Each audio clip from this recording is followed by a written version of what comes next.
kita lanjutkan ya pembahasan kita. Sekarang mari kita coba untuk menyusun bagian dari masing-masing pola ini ke kain. Kita akan cari posisi yang paling pas untuk pemotongan pola ini dengan tujuan menghemat konsumsi kain yang akan kita gunakan untuk proyek kita.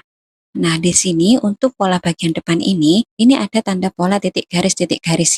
Masih ingat tanda pola titik garis itu merupakan tanda pola lipatan kain, sehingga tanda tersebut harus diletakkan di bagian lipatan kain. Nah, sedangkan untuk pola bagian belakang ini tidak ada tanda pola titik garis. Berarti bagian ini tidak harus dipotong di area lipatan kain. Jadi bisa di mana saja karena tidak menuntut adanya lipatan kain. Tapi kalau pola depan ini harus dipotong di area lipatan kain karena tanda pola yang ada di pola bagian depan ini adalah tanda titik garis.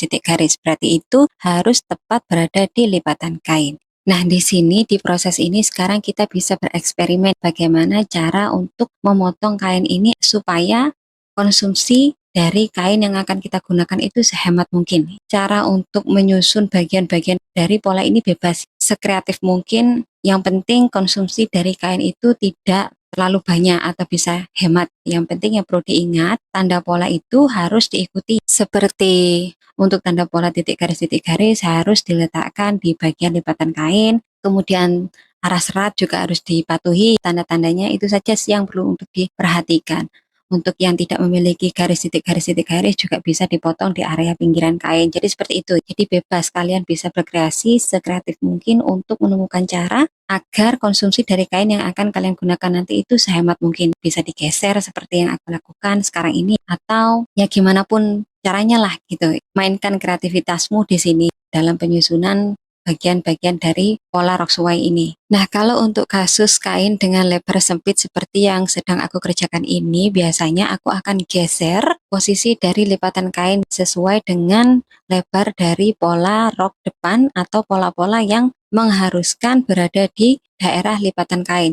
Nah, berikutnya untuk sisanya itu aku akan gunakan untuk pola-pola yang tidak mengharuskan memakai lipatan kain seperti pola bagian belakang pada pembuatan rok sesuai ini. Nanti aku akan letakkan pola belakang itu di sebelah pola depan ini, namun kemudian nanti aku akan lipat ke bawah. Jadi yang harus diingat ya, masing-masing dari bagian pola ini kita harus potong 2 lembar kain, pola depan, pola belakang, pola saku, kecuali untuk pola ban pinggang. Untuk pola ban pinggang kita cukup memotong 1 lembar saja, karena ban pinggang sendiri kan tadi sudah didobelkan lebarnya. Nah, di sini karena kain sudah digeser untuk pemotongan pola rok bagian depan, maka sisa dari pergeseran kain tersebut itu akan ditempati oleh pola bagian belakang. Tapi di sini kan hanya 1 lembar kain saja, kita memerlukan 2. Oleh sebab itu nanti kita akan lipat ke bawah dan kita akan buat menjadi 2 lapis kain setelah pola depan itu dipotong.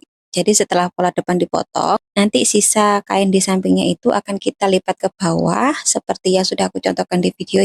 Nanti kita akan potong untuk pola rok bagian belakang seperti ini. Kita coba terlebih dahulu apakah muat atau tidak untuk pola rok bagian belakang, karena bagian belakang ini kan tidak harus di lipatan kain kan. Jadi kita bisa memotongnya di sisi pinggiran kain dan ternyata di sini muat, jadi kita bisa memotongnya di sebelah sini. Dan jangan lupa juga untuk memberikan kampuh di sekeliling masing-masing pola dari rok sesuai ini, baik untuk pola rok maupun pola saku dan juga pola ban pinggang. Dan lebar dari kampuh yang akan kita butuhkan di sini adalah 2 cm di sekeliling masing-masing dari bagian pola ini. Nah, di sini untuk menghemat kain dan juga menghemat waktu, kita akan satukan pola dari saku depan dan saku belakang agar nanti kita tidak perlu lagi menjahit di area bagian garis yang lurus dari pola saku tersebut. Kita tinggal melipat kainnya saja lalu menempelkan saku ini ke rok sesuai. Jadi nanti kita akan langsung pertemukan masing-masing dari garis lurus dari pola saku depan dan pola belakang, kemudian kita akan potong secara bersamaan. Setelah sisi atas sudah kita ambil untuk pemotongan pola bagian belakang, di bagian sisi bawah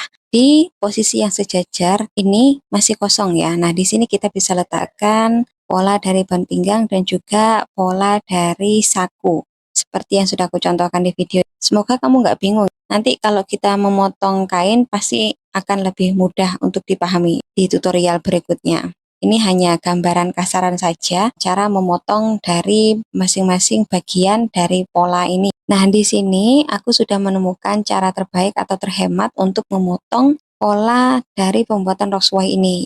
Berikutnya aku akan coba untuk menerapkan masing-masing bagian dari pola ini, lalu akan aku tempelkan menggunakan lem, lalu akan aku tambahkan kampuh di sekeliling masing-masing bagian dari pola ini. Berikutnya kita akan hitung seberapa banyak konsumsi dari kain yang kita perlukan untuk pembuatan proyek kita kali ini.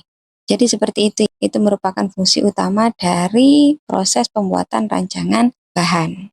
Nah, jika kamu ingin mempraktekkan di rumah, tidak harus sama persis seperti apa yang aku lakukan di video ini. Karena lebar kain itu beda-beda. Lebar kain yang akan kamu buat untuk menjahit Roxway untuk praktek di rumah itu mungkin saja berbeda dari lebar kain yang aku gunakan di contoh ini. Jadi, lebar kain itu juga mempengaruhi cara kamu meletakkan pola ini. Jadi di sini tuh tidak ada aturan yang mengikat. Yang penting ikuti saja tanda pola yang sudah tertera di pola tersebut seperti arah serat kain dan juga tanda pola lipatan kain. Itu saja yang perlu diingat untuk peletakan polanya, untuk penggeseran dan lain sebagainya. Untuk mencari posisi yang paling pas dan paling menghemat bahan itu bebas. Kamu bisa menggunakan kreativitas kamu di sini untuk menemukan cara sehemat mungkin dalam konsumsi kain. Jadi jangan heran kalau nanti kamu praktek di rumah, lebar kain yang akan kamu gunakan itu beda dengan lebar kain yang aku gunakan di sini, lalu kamu jangan bingung bagaimana cara meletakkan polanya. Jadi di sini sudah paham bagaimana cara membuat rancangan bahan. Kalau dirasa kamu sudah menemukan rancangan yang sudah paling sesuai, yang sudah paling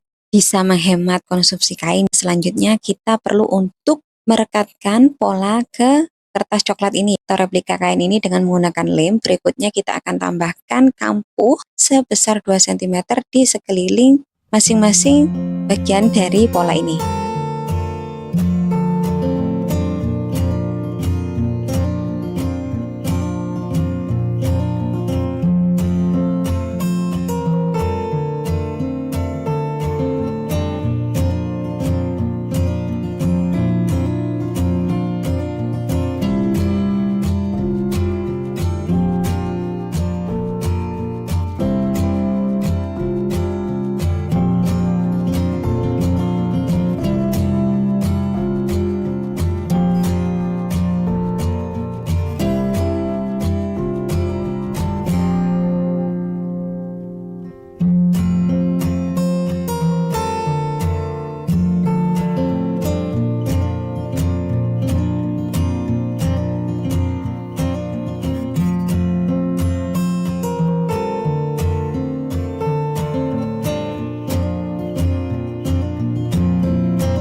Nah, jika semua prosesnya sudah selesai, maka di sini kita akan bisa mengetahui seberapa banyak konsumsi kain yang akan kita butuhkan untuk proyek kita kali ini. Di sini aku akan ukur, jangan diukur secara pas, sebaiknya dilebihi saja. Apalagi kalau kainnya kamu beli meteran, sebaiknya dilebihi 15 cm minimal. Apalagi kita masih pemula. Jadi nanti ketika kita itu membuat kesalahan, kita masih memiliki kain lebih yang bisa digunakan untuk memperbaiki kesalahan kita tersebut. Di sini aku akan buat garis, lalu aku akan ukur seberapa panjang konsumsi dari kain yang kita butuhkan untuk pembuatan Roxway ini dengan kain yang memiliki lebar 92 cm.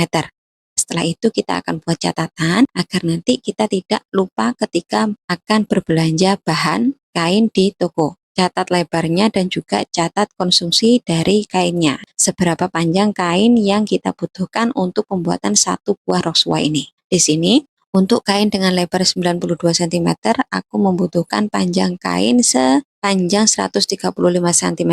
Nah, di sini aku tidak akan membeli 135 cm.